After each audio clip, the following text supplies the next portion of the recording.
అబ్రామా, భయపడకుము, నేను నీకు కేడెము, నీ బహుమానము అత్యధికమగునని చెప్పాను. ఆదికాండము 15:1. మన ప్రభు అయిన యేసు క్రీస్తు మీకు కేడెముగా ఉన్నాడు.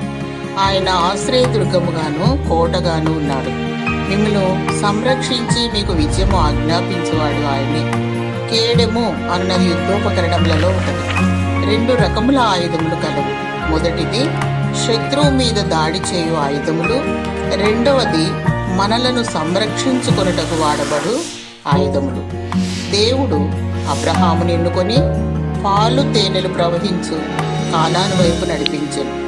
అబ్రాహాము యొక్క దర్శనములో లోతు కూడా ఏకీభవించి పయనించెను. కానీ సగము దూరములోనే లోతును సొదొమ గొమొర్రా ఆకర్షించినందున కానాను దర్శనం నుండి తొలగి అబ్రహాము హృదయమందు ఒక రకమైన భయము చోటు చేసుకుని ఉండటం కారణము అబ్రహాము యుద్ధాభ్యాసంలో కలవాడు కాడు. అతడు గొర్రెల కాపరి. లోతు ఎడల గల ప్రేమను బట్టి హఠాత్తుగా ఆసక్తిగా వెళ్ళి విడిపించుకొని వచ్చినే కానీ అబ్రహాము యొక్క ఎటువంటి యుద్ధోపకరణములు లేకుండేవి.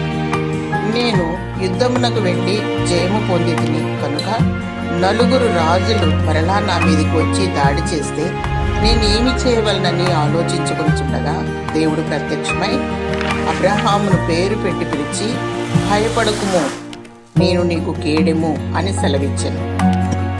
ప్రియులారా, ఈ దినము నీవు ఎటువంటి భయాందోళన మధ్యలో నున్నప్పటికీ నీ ప్రభువు నీతో మాట్లాడుతున్నాడు. భయపడకుము, నేను ఉన్నవాడను, నీ చేయి పట్టుకొని నడిపించేవాడను నేనే అని చెప్తూ ఆయన నిన్ను ధైర్యపరుస్తూ నడిపించునుగాక. ఆమేన్.